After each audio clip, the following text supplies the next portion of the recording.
Pintor que se chama Andrea Mantegna. Lamentações sobre Cristo Morto. Cristo Morto. É isso. E eu quero que vocês atentem a esse quadro. Os detalhes, né?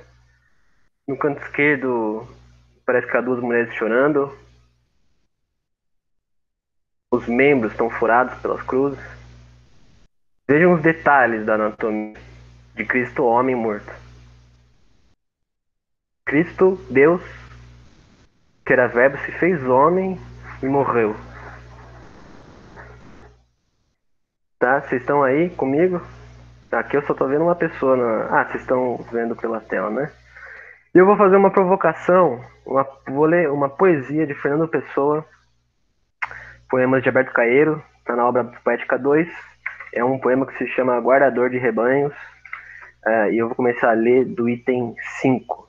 Tá? Só pra gente pegar um ânimo e para refletir depois.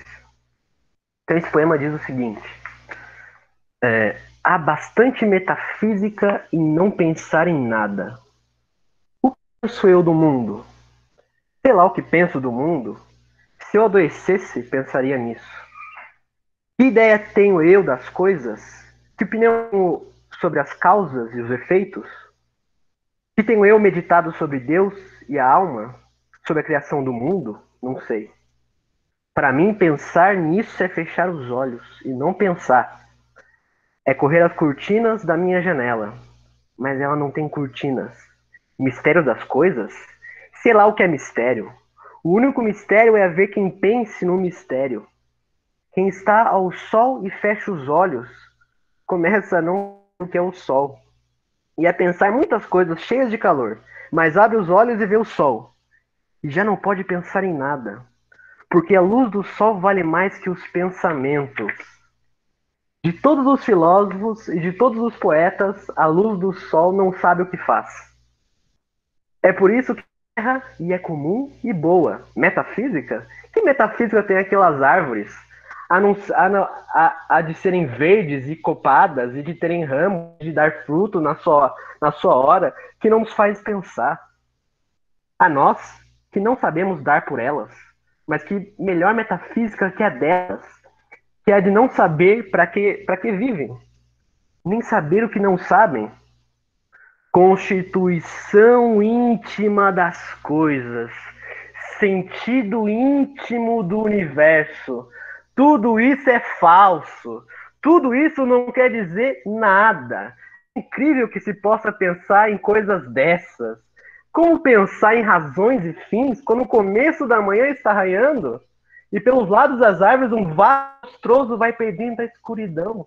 Pensar no sentido íntimo das coisas é acrescentado.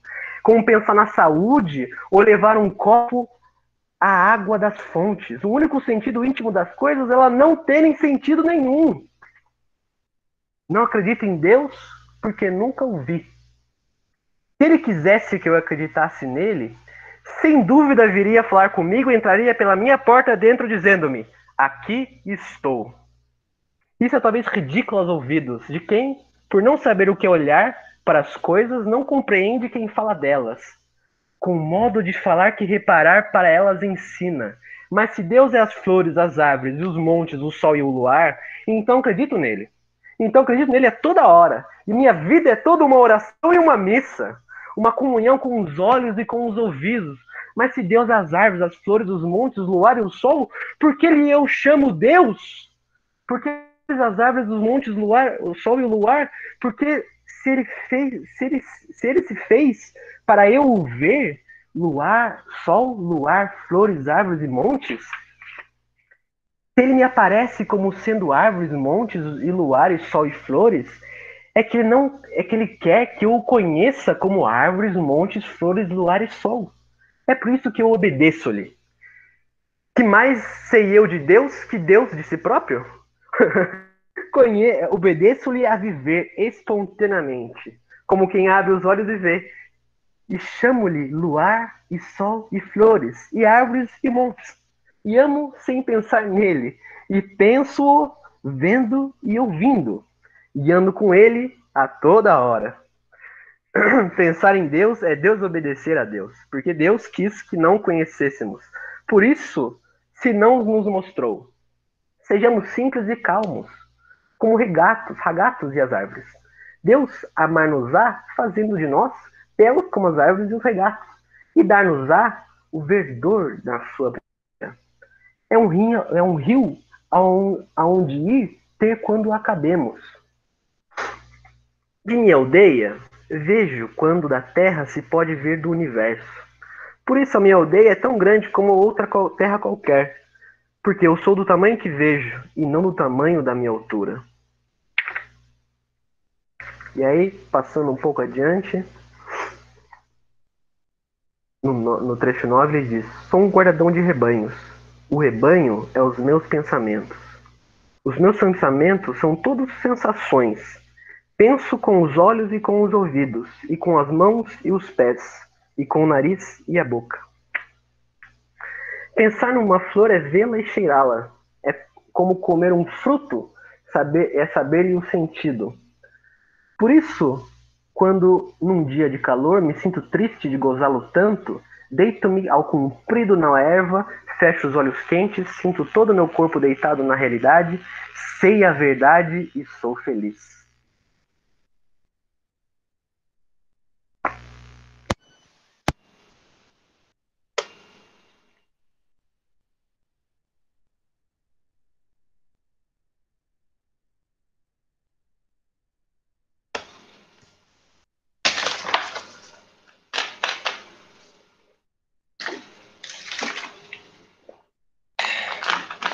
Então, gente, quem já teve aula comigo provavelmente já viu eu falando dessa poesia. Fernando Pessoa é um autor genial, né? E eu acho que a poesia diz de outras formas aquilo que a filosofia também quer dizer, quer racionalizar, né? E por isso que eu escolhi também começar com uma imagem, com uma poesia. Primeiro, para atiçar os sentidos, né? E com os sentidos atiçados, a gente agora elevar essa pulsão para uma racionalização, né?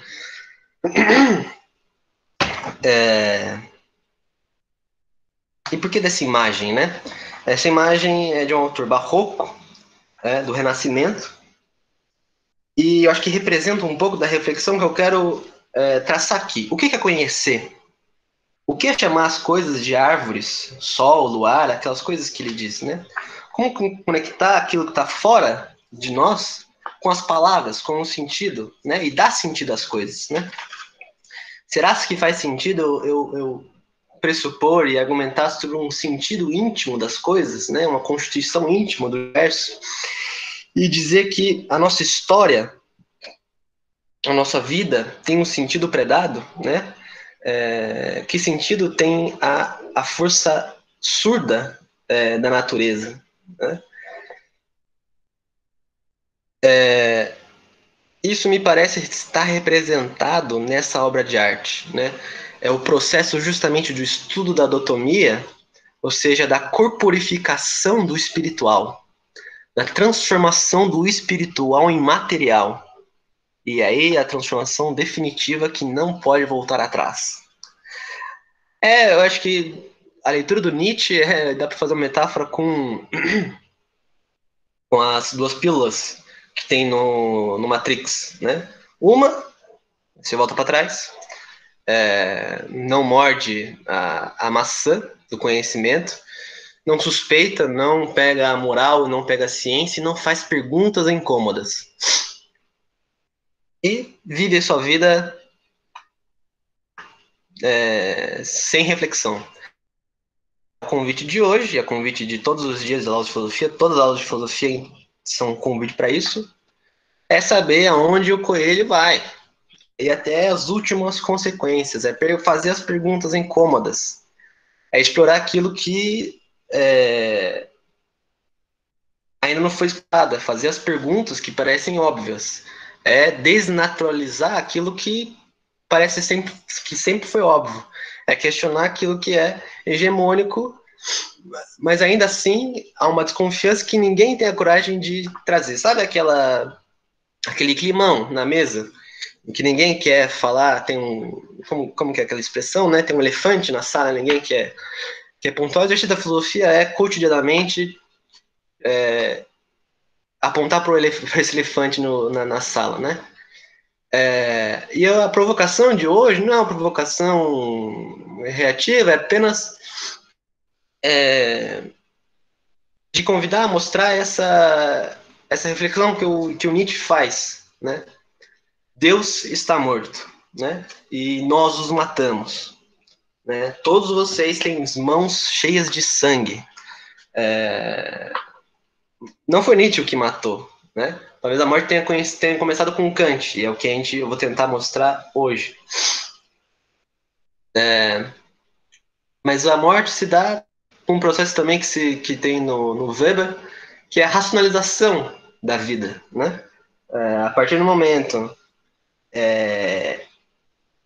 em que nós racionalizamos a vida, passamos a explicar toda a existência a partir de causas materiais, essa imagem é a anatomia, é o estudo da anatomia, é o estudo científico, que está, por exemplo, nessa outra imagem aqui. Essa imagem, agora vocês vão me desculpar, eu não me lembro o nome dela, mas representa isso. As pessoas estudando anatomia, naquela época era proibido, é um crime estudar o corpo humano por, vocês devem imaginar, motivos religiosos. Mas muitos filósofos, inclusive, principalmente dessa época do Renascimento, ousaram justamente pegar uma pessoa morta e abrir e ver o que tem dentro. Naquela época isso era um pecado, né? E hoje, se a gente tem mais expectativa de vida, a gente pode viver mais e melhor, é porque essas pessoas ousaram abrir o corpo morto, que antes não podia. Né? Isso só para falar um dos elementos dessa quebra de paradigma, né? Dessa reflexão filosófica que está sempre inesgotável, assim, sempre insatisfeita, sempre na suspeita. E a pergunta geral é justamente essa aqui, que eu vou deixar maior para dar mais destaque, é o que eu posso conhecer?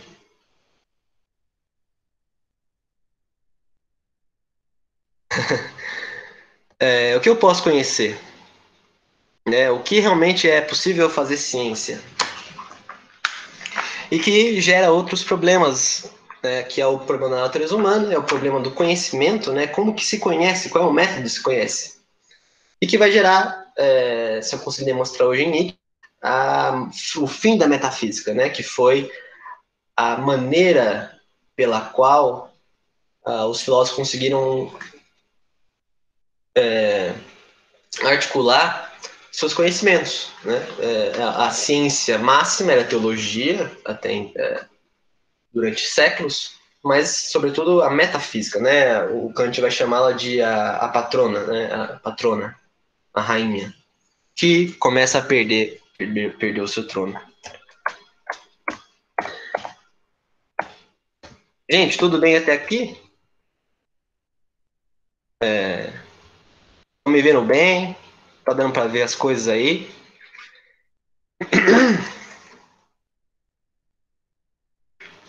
Curtir a poesia? Estão vivo? Legal. Importante estar vivo.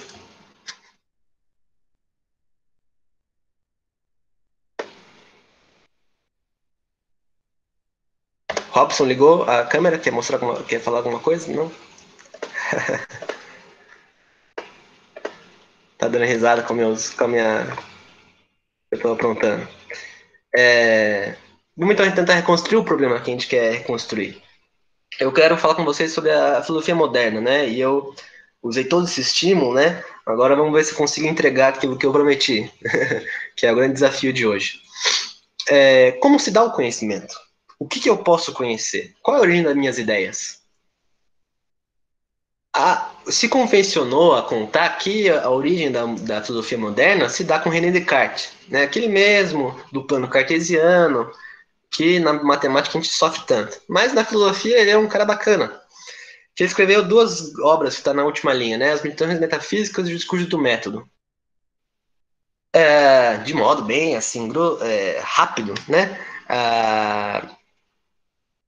Ele justamente está procurando um caminho reto para o espírito, né? Um caminho reto para alcançar ideias claras, distintas, que sejam dignas de credibilidade e de aí que entra o elemento da dúvida hiperbólica, né?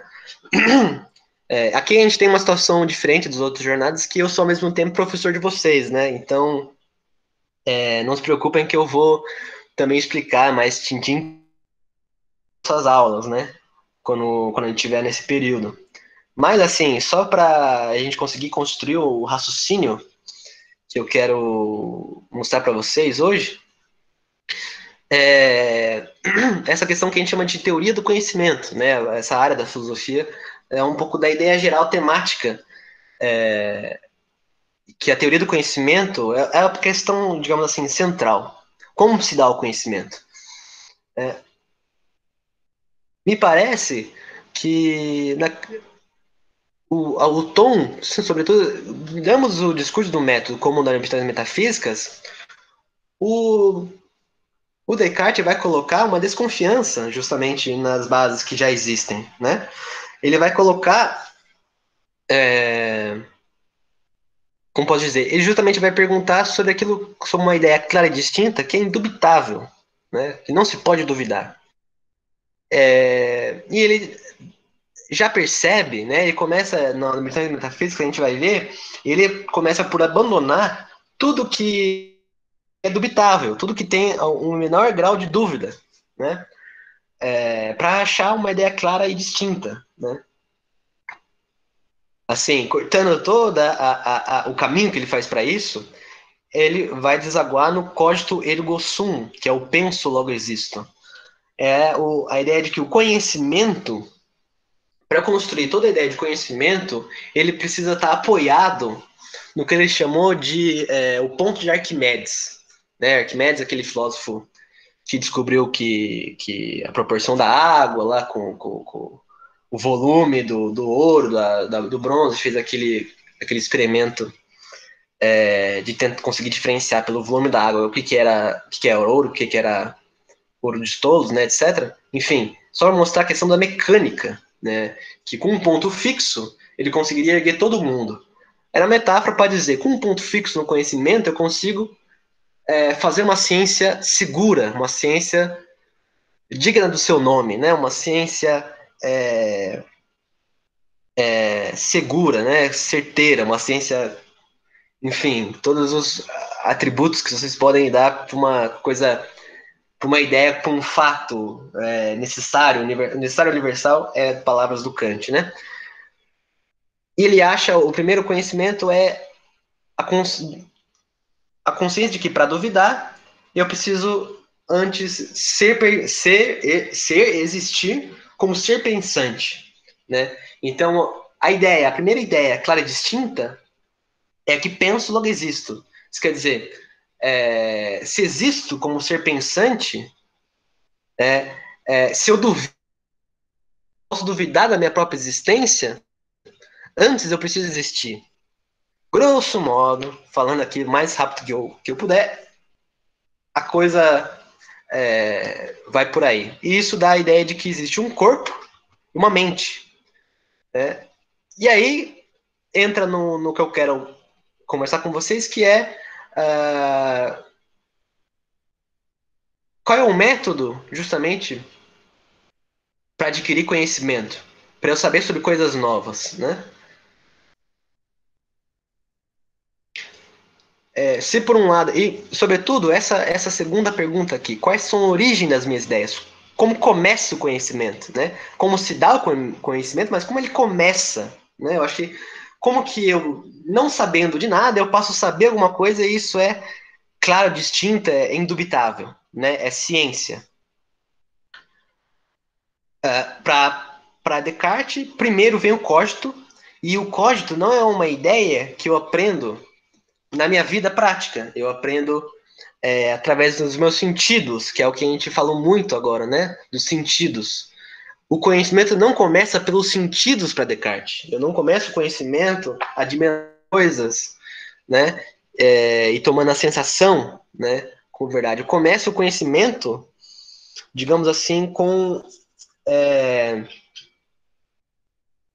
a constatação da autoexistência. Eu sei que é complicado, mas é a primeira. É um não saber inato, é uma ideia inata, digamos assim. Pontuando de que isso tem uma, um debate, tá? Mas, assim, para os principais historiadores da história da filosofia, que provavelmente vocês vão ver no vestibular, o cogito do Descartes é uma ideia inata, né? Eu estou dizendo tudo isso para vocês porque é o começo da filosofia moderna. Percebam como que existem continuidades e descontinuidades com a Idade Medieval. Ainda que no conflito fé e saber, a gente vai falar do que é iluminismo no próximo lâmina, mas nesse conflito, no período anterior, talvez a pedra de toque era a fé. Agora, a pedra de toque é o que decide, a prova real é a fé. Nesse momento, a fé perde seu poder de justificativa, né? Perde a sua força explicativa. Por uma série de processos históricos. Eu falei um pouquinho do período da Renascença, mostrando os quadros, né? O que é a Renascença? Justamente o reflorescimento da cultura grega e romana sob um novo prisma. Não mais o prisma da religião, mas um prisma do humanismo, né? Do próprio ser humano, né? O ser humano começa a ser a medida das coisas, né? Voltando um pouco para Protágoras, que é um filósofo pré-socrático, contemporâneo, Sócrates também, se eu não me engano. Mas esse medir todas as coisas não é que ele mede o mundo pela sua régua, mas é porque ele conhece o mundo a partir das suas condições, né? É uma volta para si, para o homem, para condições humanas de conhecimento. Justamente como eu, ser humano, conheço as coisas. Descartes não rompe ainda com, digamos assim, toda a metafísica, justamente porque tem essa ideia inata, que a gente chamou de inata, do cogito, e que no final das contas, quem vai garantir a correspondência entre as minhas ideias, né, e a realidade do mundo externo vai ser Deus. E que ele também tem uma prova da existência de Deus. Nesse mesma meditação metafísicas, né? Se eu não me engano, na meditação, acho que é 4, ele tem uma prova da existência de Deus, que é a ideia de infinito, né? Só um ser infinito poderia inculcar a ideia de infinito na minha consciência, porque a ideia de infinito não está presente, né, no meu campo de observação, digamos assim. E aí, do outro lado, tem o empirismo inglês, né, começa com Francis Bacon, tem John Locke, eu não vou falar muito disso, porque senão né, a gente já tá aí com o horário, e o David Hume. Mas assim, qual que é o problema que o David Hume levanta e que vale a pena a gente comentar? Se por um lado, talvez a gente o Descartes com um pouco de dogmatismo do ponto de vista do Nietzsche, e os filósofos medievais, os moralistas, aí sim, defendendo o dogmatismo, mas também professores, que eu não vou citar aqui, né, porque seria encher muita informação de vocês, mas o Kant, quando ele vai falar de dogmatismo e antidogmatismo, ou dogmatismo e ceticismo, ele está citando colegas, né, professores e autores da época dele, né? Mas aqui a gente está falando só dos conhecidos, né? Aquilo que é mais conhecido. E aí qual que é o problema que o David Hume levantou? Tem toda a filosofia do David Hume que eu desprezando, né, no sentido de não considerá-las, por conta do tempo, né? Mas eu queria só falar do problema do hábito, que é o problema que o Kant, o problema da causalidade que o Kant vai tentar responder. O problema do hábito, princípio da causalidade, vamos lá, em um minuto. Tentar explicar em um minuto. E até o Lucas aí, os meus colegas, o professor, se quiser me ajudar, tá aberta a palavra. Aliás, eu não. Eu falei isso, né? Quem quiser perguntar, falar alguma coisa, me interromper, também sinta-se à vontade. Espera aí que agora eu vi aqui um comentário. Poema. Duda, nem sempre consigo colocar os poemas, né? Que nem sempre eu consigo achar poemas relacionados à aula. E ela pergunta aqui, é tipo sem carne, sem pensamento, e somente seres vivos pensa, pois a morte seremos irracionais? Não, pelo contrário. Que a gente vai ver quando a gente chegar lá no Descartes, que ele vai fazendo um processo de dúvida hiperbólica, digamos assim, colocando tudo em dúvida, e tudo aquilo que não se apresenta como indubitável, como claro e distinto, né, que menor sinal de suspeita a gente precisa desprezar, né? Então ele vai duvidar da própria existência da materialidade, ele vai duvidar da matemática, ele vai articular um argumento Deus enganador. Mas ele vai dizer, ó, eu posso duvidar de tudo isso, eu posso duvidar, inclusive, que meu corpo existe, né? O exemplo clássico é o do cérebro numa cuba, por exemplo, né? Claro, o Descartes não deu esse exemplo, né? Foi um outro filósofo, o Putnam, que deu esse exemplo e que os roteiristas do Matrix leram e se inspiravam para fazer o seu filme, que é, como é que eu sei que eu não estou sonhando? Como é que eu sei que agora eu não sonho? Eu vou ficar muito puto se for um sonho. Já falei um monte de coisa, assim, vou acordar e não falei nada. Como é que eu sei que eu não estou sonhando? Como é que eu sei que isso aqui não é um sonho? Então ele coloca tudo que existe em dúvida, né?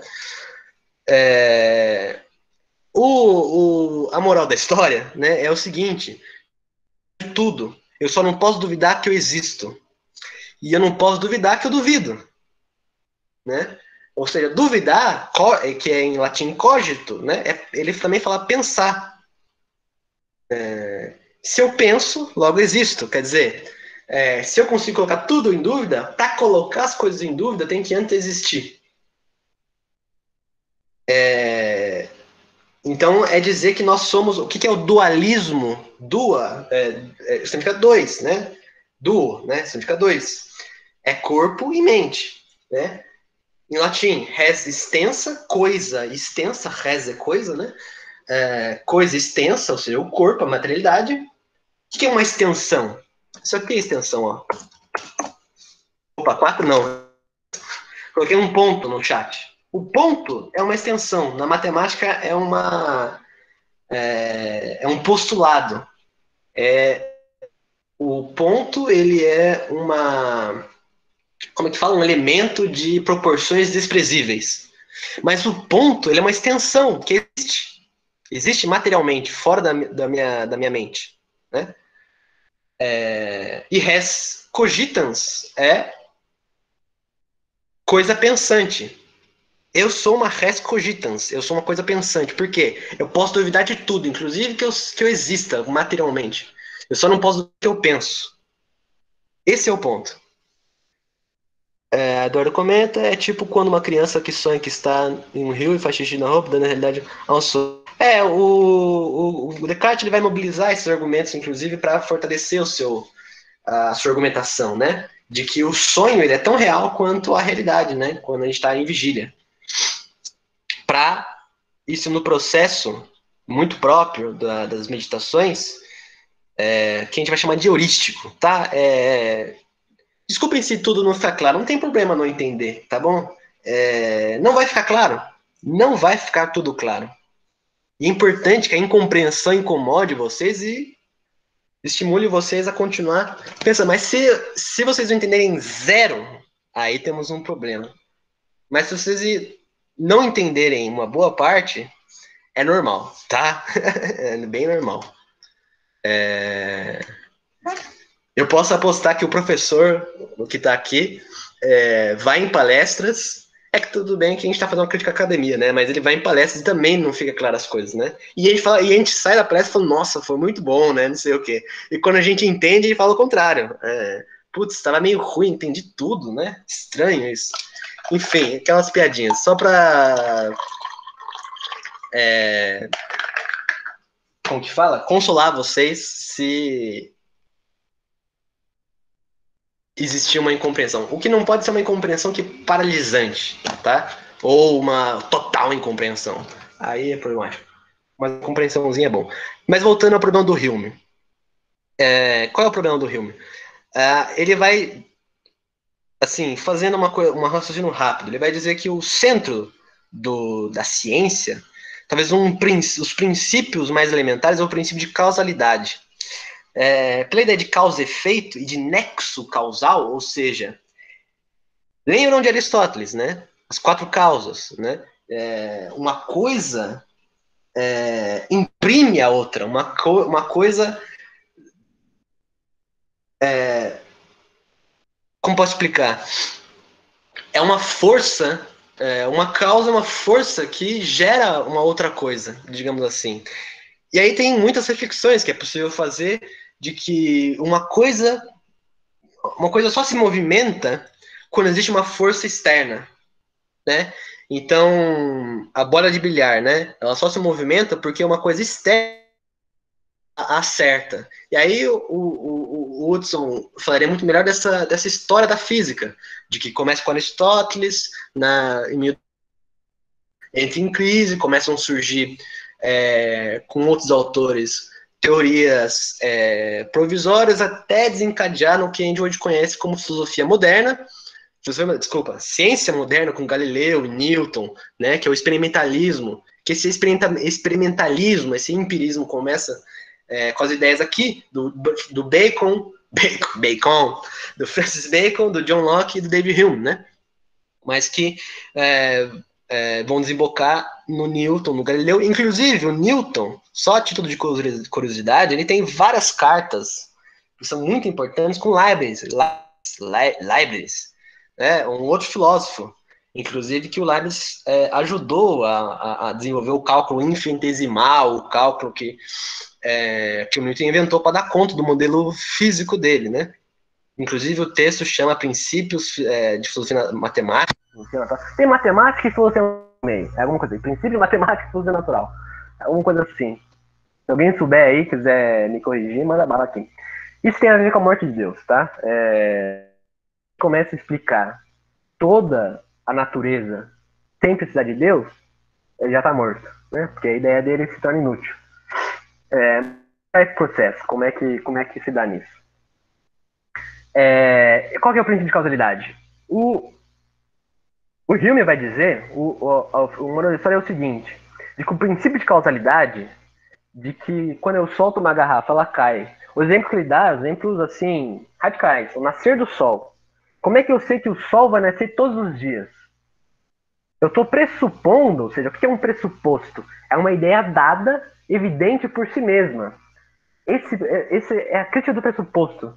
Se vocês entenderem o que é um pressuposto aqui no pensamento, vocês entenderam assim 50%, eu acho. Porque é uma crítica de pressupostos que a gente está entrando aqui, que vai gerar uma crise na cultura ocidental, digamos assim, né? A crise de pressupostos. Qual é o pressuposto de que o Sol nasce todos os dias? De que a realidade é regular, que existe uma regularidade, que existem leis, né? É demonstrável, não é indemonstrável. Os pressupostos são indemonstráveis, né? Ou seja, ele vai dizer que o princípio de causalidade, tanto a ideia de que o Sol vai nascer amanhã, tanto a ideia de que a bola de bilhar sempre vai se mover quando atingida para o outro, como todas as ideias de princípio de causalidade, são, na verdade, um hábito psicológico. Elas se dão, na verdade, porque eu assisti muitas vezes o Sol nascer e eu pressuponho que ele sempre nascerá. Né? É uma crítica ao princípio de indução. É dizer que uma regularidade que aconteceu no passado, ela vai se repetir. É como que a gente chama hoje, eu acho que, de viés de confirmação. né? Eu já vi muitas vezes a mesma cena, e eu vou dizer que essa cena vai se repetir infinitamente no futuro, sem nenhuma garantia, a não ser um pressuposto de que a natureza é celular, que existem leis, e que aquele nexo causal é por natureza, né? Metafísico. Então ele vai colocar uma grande dúvida, né, de princípio de causalidade. E sem o princípio de causalidade, você não explica mais nada.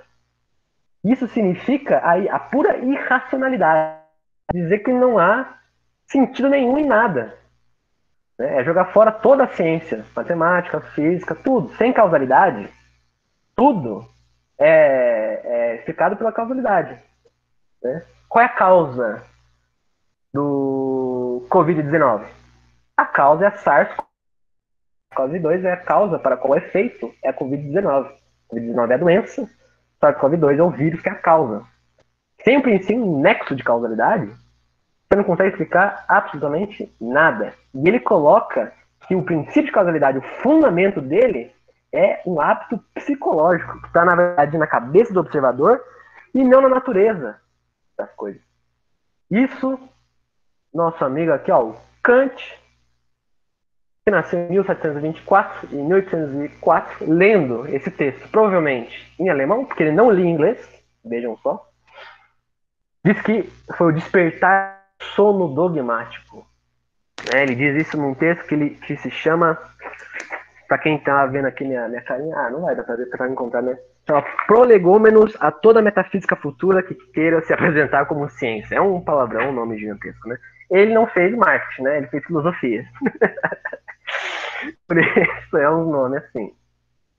Eu vou mostrar esse vídeo. Tem jogo do Corinthians hoje e tudo, mas vamos ver o vídeo. É mó legal esse vídeo aqui. E o que é isso, então? Vocês estão vendo? Não leem Backstreet Boys, Skater, leem livros de verdade. O que é de nada com Backstreet Boys? Nada, só que eu... Crítica da razão?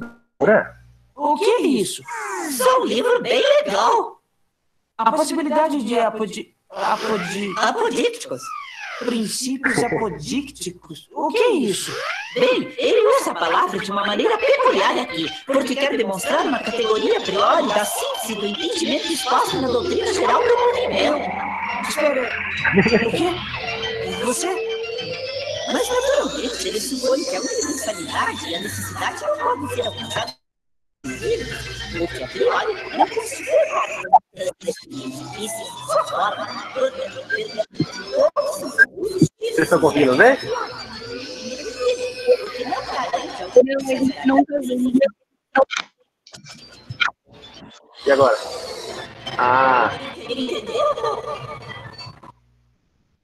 Razão pura? O que é isso? Só um livro bem legal. A possibilidade Apodícticos. princípios apodícticos. O que é isso? Bem, ele usa a palavra de uma maneira peculiar aqui, porque quer demonstrar uma categoria a priori da síntese do entendimento exposto na doutrina geral do movimento. Espera, o quê? Você? Mas, naturalmente, ele supõe que a universalidade e a necessidade podem ser alcançadas pelo processo científico, o que a priori não considera parte da substância da experiência. Isso só forma. Todos são possíveis juízes sintéticos a priori. O que não garante a universalidade da incerteza política. Entendeu? Doug, você está bem, cara? Estou. Eu acho melhor eu ir embora. Tudo bem, até mais. Cara, Skater é um gênio. Como é possível? Então, só pra ter uma pausa. É interessante como que ele fica depois, né? Nossa, preciso ir embora. Não dá mais pra mim. Preciso... Deu pra ver o vídeo aí, gente? No começo deu uma falhadinha, não tava dando pra ver. Depois aí eu percebi que tava compartilhando a outra tela, né? Deu sim, agora deu pra ver. Suave. Vamos tentar entender essa confusão que o Doug não conseguiu. mas a gente consegue, com certeza, lógico. Como não? É razão pura, né? Esse texto que é um marco, né? Existe um antes e um depois da crítica da razão pura, todo mundo fala isso e com razão. Existem 3 perguntas que resumem o sistema crítico do Kant. Que é o que eu posso conhecer, é a pergunta da teoria do conhecimento, né? Como a gente começou aqui a falar, e quais são as condições prévias que é preciso ter para se dar o conhecimento, né? Que a gente vai chamar de condições de possibilidade. Né? Eu vou apresentar aqui para vocês o que eu devo fazer, que é a parte da ética, e o que é me permitido esperar, que, digamos assim, é a parte da história da filosofia e da religião. Mas também está vinculado com essas 2 outras perguntas, né? Que isso se encerra o sistema das 3 críticas e redunda numa 4ª pergunta, que é o que eu sou, o que sou eu, né? Porque a partir dessa pergunta do que sou eu, na verdade, é uma leitura retrospectiva, né? É a partir da investigação da minha natureza humana que eu as 3 perguntas. Quais são as perguntas? Né? Vamos ler aqui essa partezinha como começa a razão pura. É muito, muito bonito. Começa assim, eu comecei o prefácio A da razão pura. A razão humana tem um peculiar destino em um dos gêneros do seu conhecimento ser atormentada por perguntas que não pode recusar, posto que lhe são dadas pela natureza própria da razão. Posto que ultrapassam todas as faculdades da razão humana.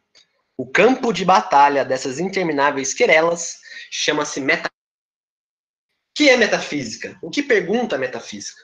Né? Crítica da razão pura, metafísica specialis.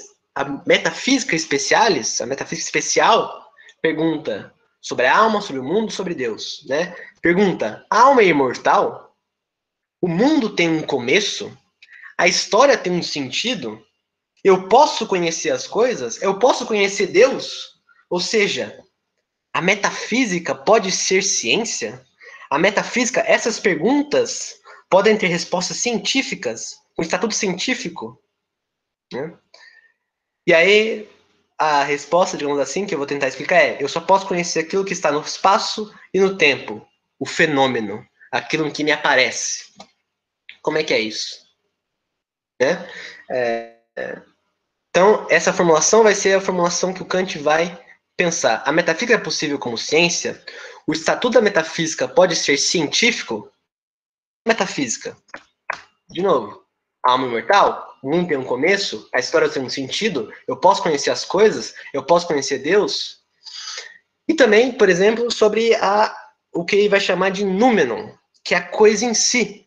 Seria o que os metafísicos querem conhecer as coisas por elas mesmas.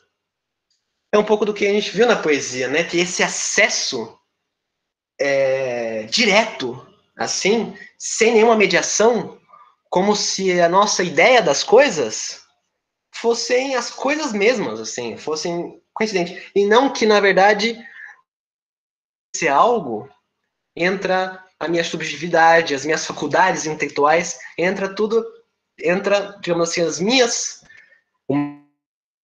né? Vamos tentar caminhando para ver se isso vai ficando mais explícito.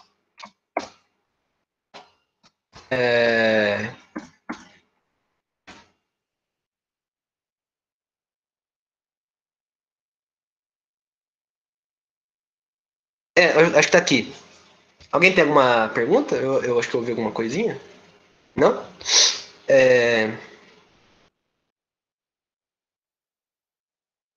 Então, a ciência...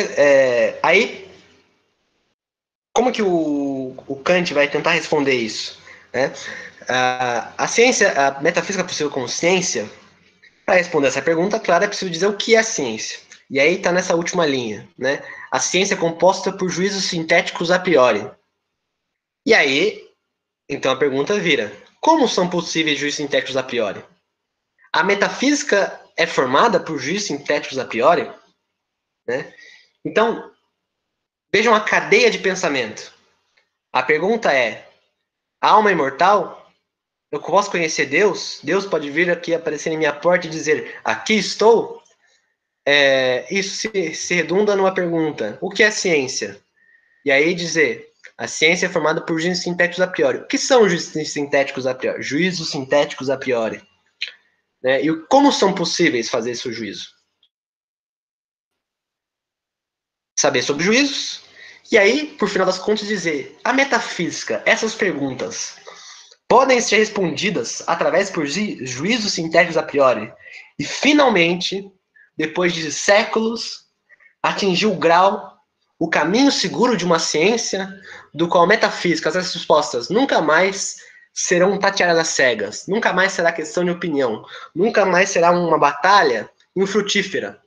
Mas a metafísica vai seguir um caminho parecido com a lógica, parecido ou igual à lógica. Um caminho seguro, bem fundamentado, de uma ciência, que até então, na avaliação do Kant, ela não conseguiu atingir esse estatuto. Então, o que ele diz?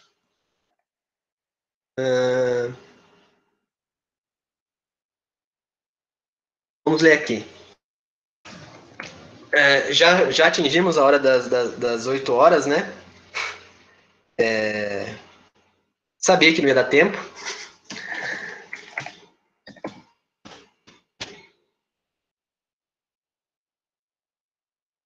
Vou tentar mudar um pouco o caminho, fazer um caminho mais curto, mas também mais difícil. Mas a gente vai poder retomar essa discussão nas nossas aulas, quem sabe numa outra jornada, para não ficar.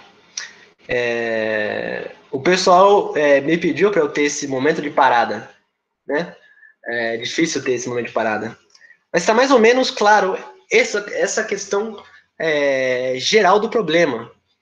Essas perguntas metafísicas que a época medieval fez, que tem as suas fontes na filosofia grega, portanto, em toda a história da filosofia, finalmente essas perguntas filosóficas podem ter um grau de certeza de uma ciência. A resposta do Kant é não.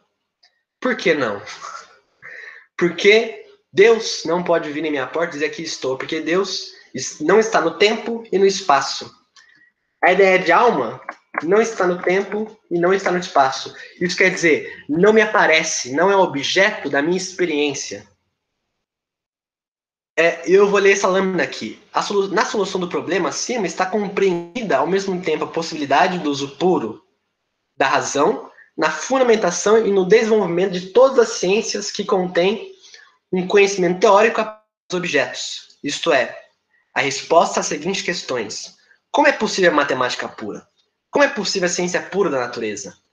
Uma vez que tais ciências são efetivamente dadas, podemos perguntar adequadamente como elas são possíveis, pois que têm que ser possíveis é provado por sua realidade. No que diz respeito à metafísica, porém, seu pífio progresso até aqui leva qualquer um a duvidar com razão da sua possibilidade. Ou seja, o Kant ele é um grande defensor da matemática euclidiana e da física newtoniana. Ele é um grande defensor.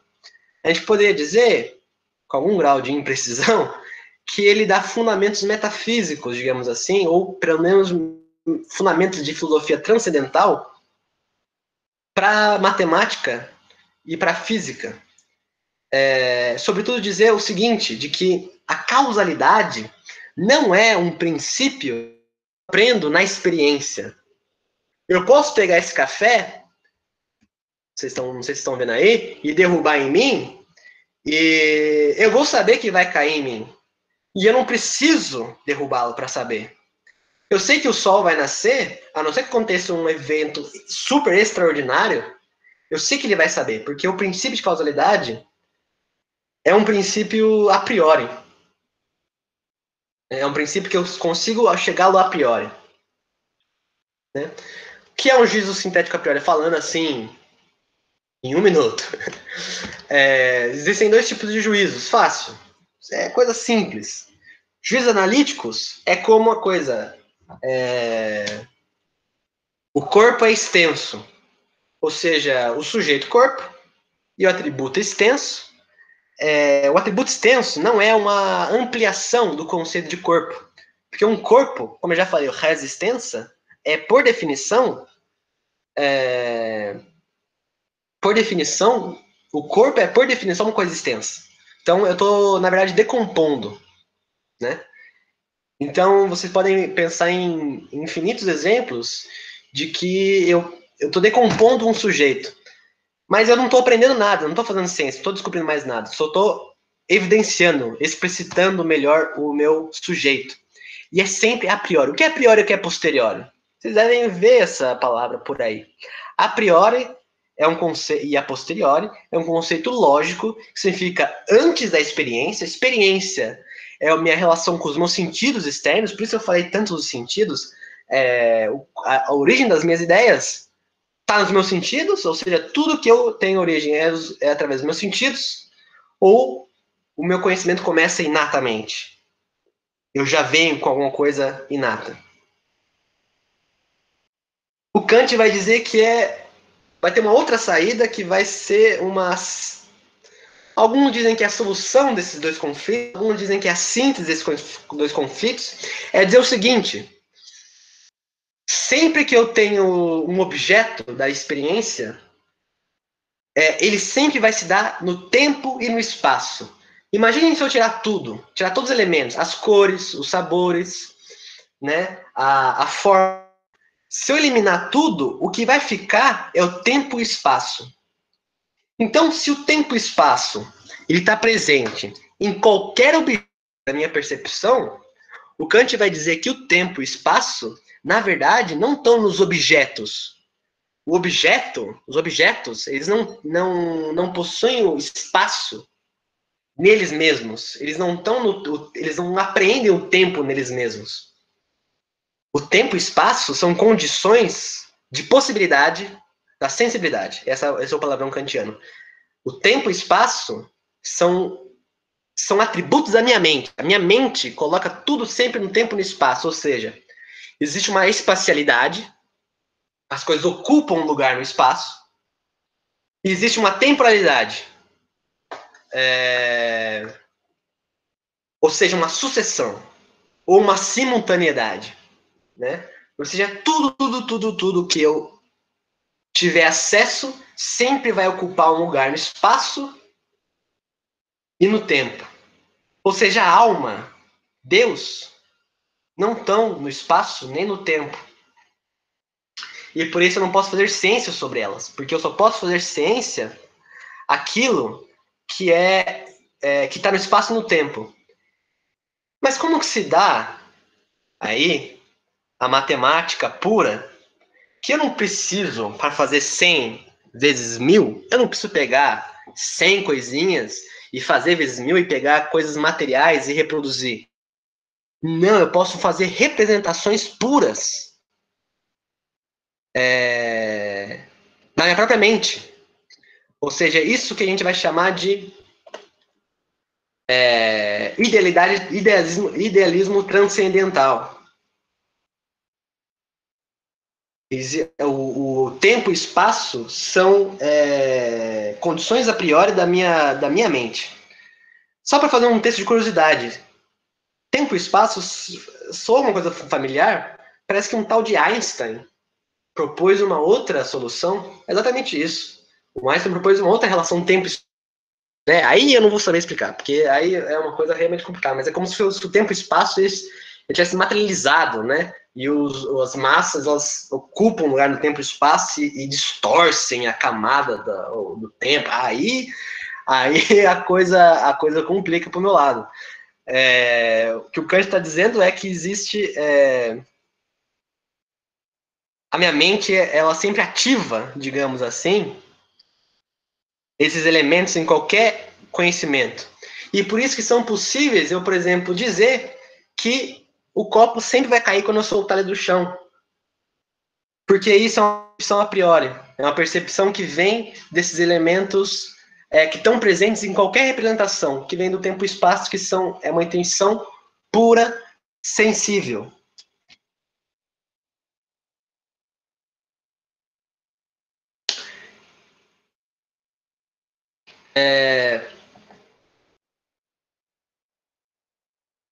o que ele está dizendo aqui.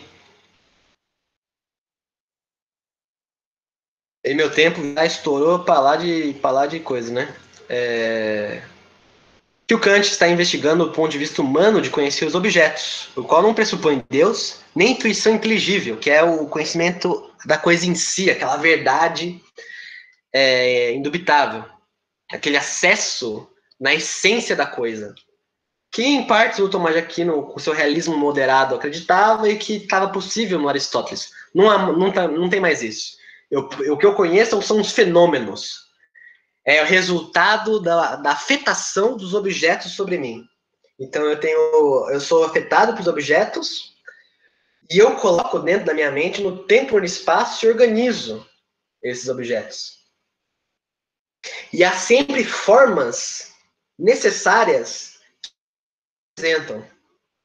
São os juízos. Bom, a essa altura do campeonato, é difícil deixar claro, deixar mais explícito essas coisas. Mas, continuando o texto, a intuição inteligível é um mundo que já se encontra ordenado. Ou seja, o mundo não está ordenado para o Kant. É nós que damos ordenação ao mundo, né? As condições subjetivas do ser humano, não psicológicas, são as formas puras da intuição sensível, espaço e tempo, e que estão a priori na mente e as quais configuram as condições de possibilidade dos objetos nos ser dados. Desse modo, ordenam o diverso do fenômeno. Portanto, espaço e tempo não são entes reais, nem subsistem ou são inerentes às coisas. Possuem realidade apenas na intuição pura, a qual é ativada na afetação causada pelos objetos dos sentidos e se relacionam com o diverso da intuição empírica, matéria dos fenômenos, ordenando e possibilitando o próprio objeto, pois, do contrário, se teria apenas um múltiplo indeterminado. Então, essa teoria é construtivista do objeto. Então, o objeto ele não é dado para nós, direto. Existe uma construção, ou seja, existe um papel da subjetividade humana na construção da ciência. Digamos assim, em grosso modo, né? E aí, para a gente arrematar, encerrar com Nietzsche, não deu tempo, o tempo urge, né? E passa mais rápido do que a gente gostaria. Mas, assim, para a gente finalizar... Oi. Com licença, é que eu acho que tu não leu o meu recado. O Gilmar, ele cancelou a aula dele, tá? Ah, tá. Então pode terminar. Começarei assim, não vai começar mais. Parece que ele cancelará a aula. Então, eu espero que ele tenha só cancelado a aula por acaso.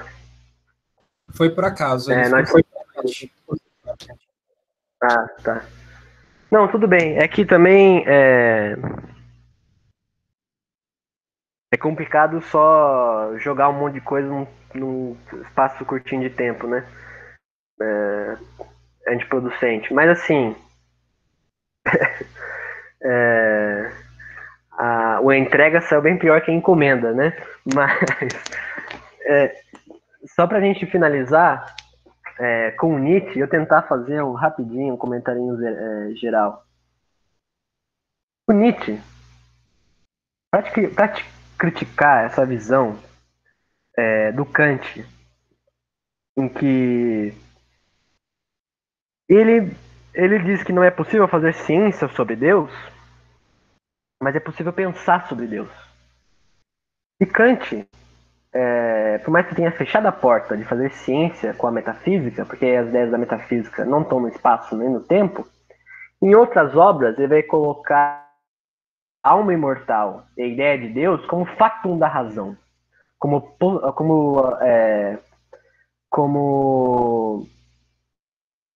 pode dizer, como postulados da razão, né?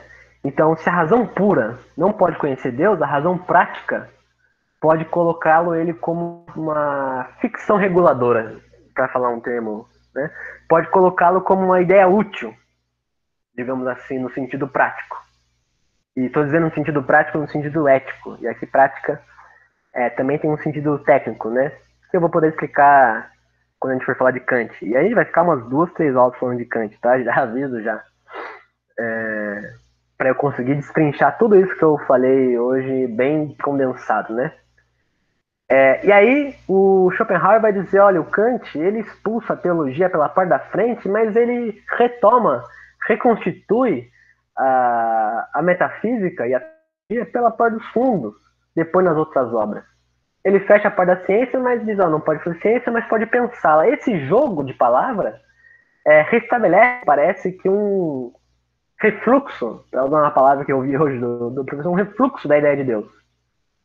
E é que o Kant, e que o Nietzsche, lendo Kant e lendo Schopenhauer, diz o seguinte, no prólogo do Ecce Homo, que é uma obra que ele diz, por que sou tão inteligente, por que escrevo tão bons livros, ele é soberba, né? Mas ele diz o seguinte, não sou, por exemplo, nenhum bicho-papão, nenhum monstro moral, sou até mesmo uma natureza oposta à espécie de homem que até agora se venerou como virtuosa. Parece-me que justamente isso forma parte do meu orgulho. Sou discípulo do filósofo Dionísio. Preferia antes ser um sátiro a ser um santo. Se esse escrito, talvez eu tenha conseguido, talvez não tenha ele outro sentido senão expressar essa oposição de maneira feliz e afável. A última coisa que eu prometeria seria melhorar a humanidade. Eu não construo novos ídolos, os velhos que aprendam o que significa ter pés de barro. Derrubar ídolos, minha palavra para ideais. Isto sim é meu ofício. A realidade foi despojada de seu valor, seu sentido, sua veracidade, na medida em que se forjou o mundo ideal, o mundo verdadeiro e o mundo aparente. Leia-se, o mundo forjado e a realidade. A mentira do ideal é até agora a maldição sobre a realidade. Através dela, a humanidade mesma tornou-se mendaz e falsa, até os mais básicos, a ponto de adorar os valores inversos aos únicos que lhe garantiriam o florescimento, o futuro, o elevado direito ao futuro. Então o que ele diz é o seguinte, ele vai, na verdade, estar se referindo, ele faz várias críticas a Kant, aqui ele ataca, primeiramente, a ideia platônica de mundo ideal e mundo sensível, né? Mundo das ideias e mundo sensível. Dizendo que a religião cristã inverteu os valores. Disse que o mundo ideal, o trabalho intelectual, a hierarquia, que ele sim é valioso, e que o corpo, o mundo sensível e o mundo das aparências tem menor valor. Acho que a verdadeira vida é depois da morte e a vida é falsa. Ou seja, é inverter os valores. Diz que a vida verdadeira, a que existe, é falsa e a que não existe é verdadeira. Então, o cristianismo, junto com o Platão, o judaísmo, o cristianismo e o platonismo inverteram os valores e criou uma ideia falsa da realidade, falsificou a realidade. O mundo verdadeiro pro Nietzsche é o mundo das aparências, é o mundo aparente. Por quê? Dizendo do Kant, não dá mais para conhecer a coisa em si. Eu não consigo mais captar a essência das coisas. O que eu tenho é a representação. Lembra daquele quadrinho, né? Isso não é um cachimbo? É justamente esse problema da representação. A ideia, o discurso, a fala, ela representa, através da linguagem, a realidade. E é justamente essa fé na linguagem de que ela se remete a uma essência e depois a um outro mundo irreal que não existe, que é uma inversão de valores. Aqui tem outros aforismos que explicam outros conceitos. Eu ia ler dois aforismos que falam exatamente, especificamente dessa questão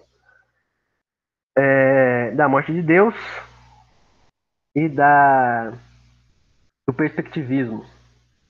Né? Que o perspectivismo justamente é uma ideia que está em voga hoje, que muita gente associa. Eu não vou ler o texto, eu vou só explicar um pouco das ideias. O perspectivismo justamente talvez a elevação, até as últimas. Eu vou até parar aqui um pouquinho a meditação, falar um pouquinho e a gente vai encerrando.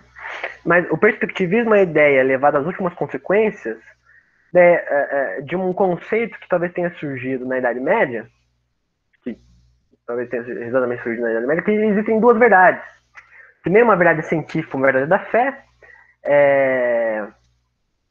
e aí depois, na época moderna, com o que o Weber citou com outro arsenal teórico, né, com outro pressuposto, mas de que é o processo de racionalização. O que quer dizer racionalização? Que tem a ver com a nossa imagem que a gente começou aqui hoje, né? É justamente a queda de toda explicação metafísica e religiosa do mundo. O rei perde a sua justificação baseada em Deus. A igreja se desvincula do Estado. E o Estado precisa restabelecer as suas bases não mais na religião e nas ideias metafísicas, mas em outra base, na filosofia. E aí também faz uma outra metafísica, mas daí é uma outra história, né? O ponto é que o mundo se dessacralizou. A ideia de existir uma verdade só, a informação, o saber, está concentrado no poder da igreja. Hoje, por exemplo, até hoje em dia a gente tem livros que só tem no Vaticano. Ou seja, o domínio, o monopólio, a hegemonia de uma só verdade, de uma só visão de mundo para o mundo todo, de uma verdade inquebrantável, indubitável e que deve se impor a todas as outras, até as últimas consequências. Né? Queimou-se muita gente, fez-se guerra santa para salvação. Né? Ou seja, Deus morreu e nós o matamos porque a vontade de verdade, o progresso científico tornou o mundo mecânico, explicou o mundo agora sem mais se preocupar com as causas últimas, a natureza e porque hoje a gente tem uma física de Newton. Hoje a gente fica doente e vai no hospital, não fica fazendo sanguessuga e reza. Hoje, para tirar fluidos, miasmas, como era a medicina da época medieval, né, que você precisava pegar sanguessugas e fazer sangria para tirar os miasmas, né? Ou seja, o processo de racionalização colocou tudo sobre o prisma da razão, de uma racionalidade positivista, né? Aí trocamos a fé pela ciência, né, digamos assim, a grosso modo, com o iluminismo, né? O que é iluminismo? Para encerrar, a gente vai dizer que há muita pulsão nesse iluminismo, né? Mas aí não deu muito tempo a gente conversar. Mas o iluminismo é o seguinte: o iluminismo incluiu uma série de ideias centradas na razão como principal fonte de autoridade e legitimidade e defendia ideais como liberdade, progresso, tolerância, fraternidade, governo institucional e separação da igreja do Estado. Na França, as doutrinas centrais dos filósofos do iluminismo eram liberdade individual e a tolerância religiosa, ou seja, a ideia de que podem coexistir verdades que se excluem, mas que coexistem. Isso é perspectivismo. Não é a ideia de que não há mais verdade, tudo está permitido. Liberou geral, não tem mais verdade. Não! É a ideia que tem verdades, modos de vida que coexistem, que precisam se tolerar. É isso. É isso. Né? A igreja perdeu todo o seu poder e todo o seu poder de concentração do modo de vida, da verdade, da ciência. E por isso que a gente diz que é a época das trevas. Né? Não que não tenha época, mas porque ela concentrava todo o monopólio em toda a verdade, e ela decidiu o que era verdade e o que era mentira em todos os âmbitos da vida. A vida começou a economia e a igreja perdeu o seu poder. É um pouco desse processo, que é um processo político, histórico, mas também filosófico. Né?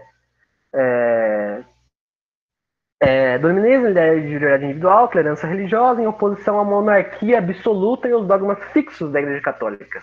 O iluminismo foi marcado por uma ênfase no método científico e no reducionismo. Reducionismo é a ideia de que só existe uma verdade, né? Grosso modo, né? justamente com a crescente do questionamento da ortodoxia religiosa, uma atitude capturada pela frase sapere aude, em português, atreva-se a conhecer, ou ousa saber, que é a ideia do iluminismo do Kant, que tem um texto que chama O que é Iluminismo, que ele fala justamente que é a saída da minoridade intelectual, ou seja, o que é a minoridade intelectual? Os pastores dizem que eu penso, a igreja diz que eu penso, os outros dizem que eu penso, eu não penso por mim mesmo. A maioridade intelectual eu me atrevo a fazer o uso do meu próprio entendimento, sem mediação. Os outros não vão dizer aquilo que eu penso, aquilo que é certo e errado. Vai ser o meu próprio entendimento que vai dar a lei, que vai dar a letra, que vai dar as regras morais e as regras científicas, né? A universidade, ainda que ela tenha surgido na Idade Média, com um espírito bem assim livre de conhecimento também, se estudava o quadrivium, o trivium, o quadrivium, né? A gente pode dizer até que as universidades atuais são quase voltando atrás até do período medieval, assim, nem medieval a gente pode dizer que a gente está, né? Mas enfim, para dizer que a universidade tem esse espírito por isso que não pode entrar polícia na universidade. Porque a polícia justamente seria o Estado intervindo dizendo o que tem que ser feito e o que não tem que ser feito. Hoje não precisa de polícia, né? Eles mexem no orçamento. Né? Esse é o controle. Em vez da arma, tirar nosso pão. Gente, não consegui falar tudo que eu queria falar. Eu acho que eu não consegui expressar reflexão, mas eu acho que eu deixei uma coisa aí. Eu consegui trabalhar algumas questões. A gente vai ter nossas aulas e eu vou retomar tudo isso com vocês, não se preocupem. Mas aí a gente continua. Parar minha gravação. Né? Eu passei pra caralho a hora. Gente, passamos a régua. Acho que tá bom por aqui.